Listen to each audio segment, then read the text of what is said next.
नमस्कार।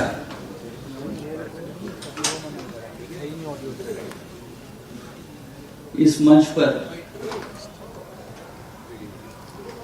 ऐसे दिग्गज लोग बैठे हैं और इसलिए बैठे हैं वो कभी किसी से डरे नहीं।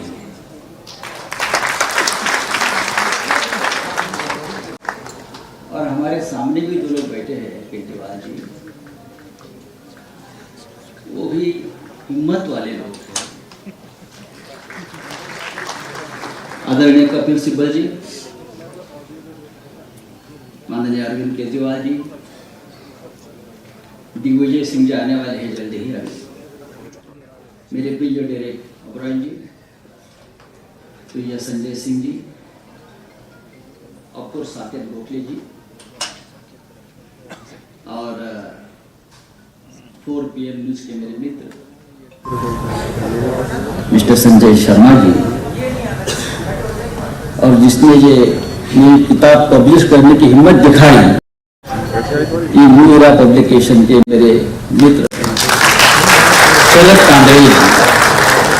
बहुत लोगों ने किताब रिजेक्ट की कि हम पब्लिश नहीं कर सकते, ये निकालो, ये पन्नी निकाल दो, ये निकाल दो। लेकिन ये जो आदमी है उसने बहुत हिम्मत से काम लिया और जो मैंने लिखा वो वैसे के वैसे पब्लिश किया। हम कॉन्स्टिट्यूशन क्लब में ये प्रोग्राम कर रहे हैं और जीवी मावलंकर ऑडिटोरियम है। नई जनरेशन को शायद मालूम नहीं होगा कि मावलंकर जी ये लोकसभा के पहले स्पीकर थे और एक मॉडल स्पीकर थे। और जो हमारा आज का जो पार्लियामेंट्री प्रोसीजर है या डेमोक्रेसी सिस्टम है पार्लियामेंट में, वो बनाने में मावलंकर जी का बहुत बड़ा योगदान रहा है। लेकिन जब हम आज के पार्लियामेंट देखते हैं तो बार बार हमको मावलंकर जी की याद आती है। सर, आज एक किताब का विमोचन है।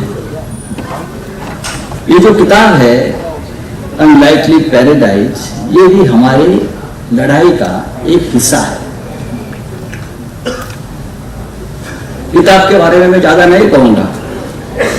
मराठी में ये किताब पहले पब्लिश हुई है, 6 महीने से वो किताब बिक रही है, रिकॉर्ड ब्रेक है मराठी में। लेकिन लोगों का कहना है कि और भी लोगों तक ये संघर्ष जाना चाहिए सबका। ये मेरा ये का भी संघर्ष है, ये साकेत गोखले का भी संघर्ष है, ये संजय सिंह का भी है, ये मनीष सिसोदिया का है, ये सबका संघर्ष है। और हम लोग जेल में गए और वो लोग जेल में जाएंगे, लेकिन अब उसमें इतनी हिम्मत नहीं है और लोगों को जेल में डालने की, क्योंकि हमने लोगों का डर खत्म कर दिया। कपिल सिब्बल जी, ये लड़ाई जो है, ये लड़ाई आसान नहीं थी जब शुरू हो गई थी। 1-2 साल पहले का देश का जो हालत थी कि लगता है आज ये जेल जाएगा या कल वो जेल जाएगा। इस तरह से हमको घसीट कर लेके गए सिटिंग मुख्यमंत्री। इस देश के इतिहास में पहली बार हो गया कि एक चुना हुआ मुख्यमंत्री, इलेक्टेड मुख्यमंत्री, दिल्ली जैसे कैपिटल सिटी का, राज्य का, उनको उठाकर लेके गए। हेमंत सोरेन को उठाकर लेके गए। मंत्री हमारे महाराष्ट्र के गृह मंत्री को लेके गए। हमारे जैसे member of parliament Sanjay Singh, Saket Gokhale, ये सभी को जिस प्रकार से उठाकर लेके गए और जेल में 6-6 महीने के साल तक हमको रखा, ये सभी का जो बुक में जो है, किताब में जो लिखा है, आप सभी की, लेकिन उसमें हमारा रोना नहीं है, हमारा संघर्ष है। हम रोए ना।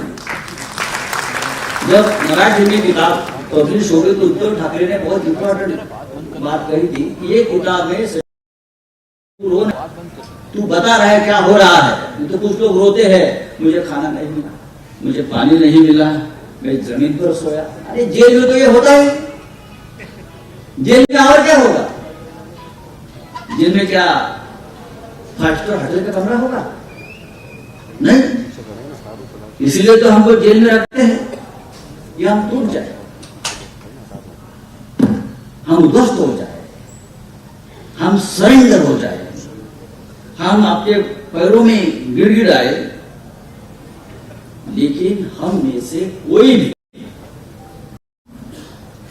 ये करने से पीछे हटा नहीं, हम सरेंडर नहीं हो गए। और कपिल सिब्बल साहब जैसे हमारे मार्गदर्शक हमेशा हमारे लिए लड़ते रहे। संजय शर्मा जी को इसलिए बुलाया मैंने 4 PM न्यूज के, कपिल साहब आप उनके लिए लड़ रहे हैं। कभी भी उनका चैनल चलता है, अचानक बंद हो जाता है, सरकार ने बैन कर दिया, सुप्रीम कोर्ट से ऑर्डर लाते, बराबर ना, बैन कर दिया। ये कब तक चलेगा? लेकिन धीरे धीरे इस देश का माहौल बदल रहा है। आज बहुत दिन हमने नरेंद्र मोदी जी को लोकसभा में देखा है, बहुत दिन के बाद वो भी लोकसभा में आने से अब डरने लगे हैं। यानी जनता और हम सबको देश के प्रधानमंत्री डरने लगे हैं। जो हमारे ऊपर जो बीती थी वो हम याद नहीं करेंगे, हम इंतजार करेंगे जिसकी वजह से हमको ये सब भुगतना पड़ा। एक दिन आपको भी वहां भेज देंगे।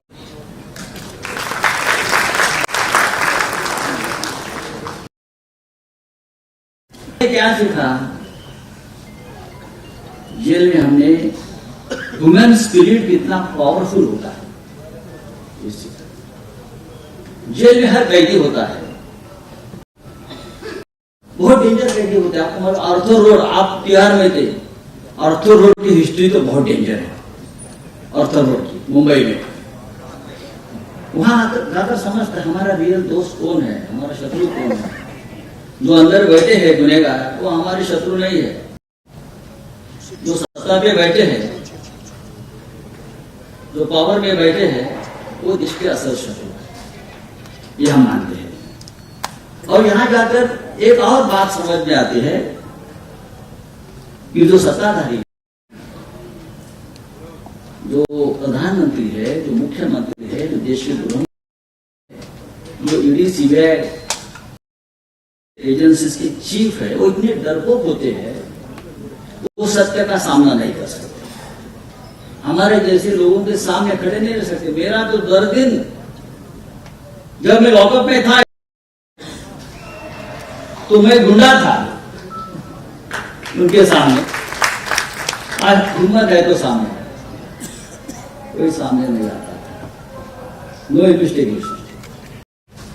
लेकिन हमको सहन करना पड़ा, केजरीवाल साहब को भी, आपको भी, साकेत, संजय सिंह को भी। और आज हम लोग बाहर आए तो लगता है देश भी एक जेल बन गया है।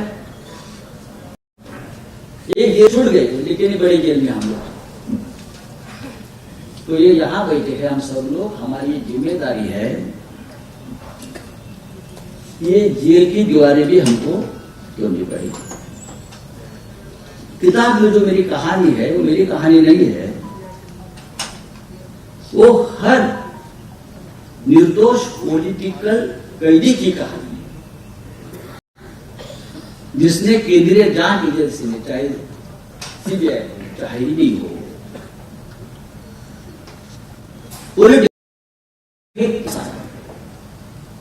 वो हर कार्यकर्ता की आवाज, हर कार्यकर्ता की आवाज है, जिसे डराया, धमकाया, लेकिन वो कभी झुका नहीं। ऐसे कार्यकर्ता की एक कहानी है। ये देश के हर नागरिक की कहानी है, जो आज भी इस देश में लोकतंत्र बचने के लिए लड़ता है और गुलाम बनाने की जो कोशिश चल रही है, उससे संघर्ष करना है। ये अनुभव है, और ये अनुभव सिर्फ मेरा नहीं है, अनुभव साकेत आपका भी है, केजरीवाल जी का है, संजय सिंह का है, सभी का है। मैंने सिर्फ एक किताब लिखी है, लेकिन आप सभी ने लिखना चाहिए, आप सभी ने लिखना चाहिए। जनता तक, देश के बाहर भी, इस देश में क्या चल, ये लोगों देश के साथ, विश्व के सामने लाने की। मैं साहब आपका बहुत आभारी हूँ, केजरीवाल जी, संजय सिंह मेरे दोस्त है, डेरेक जी, संजय शर्मा जी, क्या आप इस मंच पर आए, इस किताब हो गया है आपको सुनने के, मैं फिर आभार व्यक्त करता हूँ। थैंक यू, धन्यवाद। जय हिंद, जय महाराष्ट्र।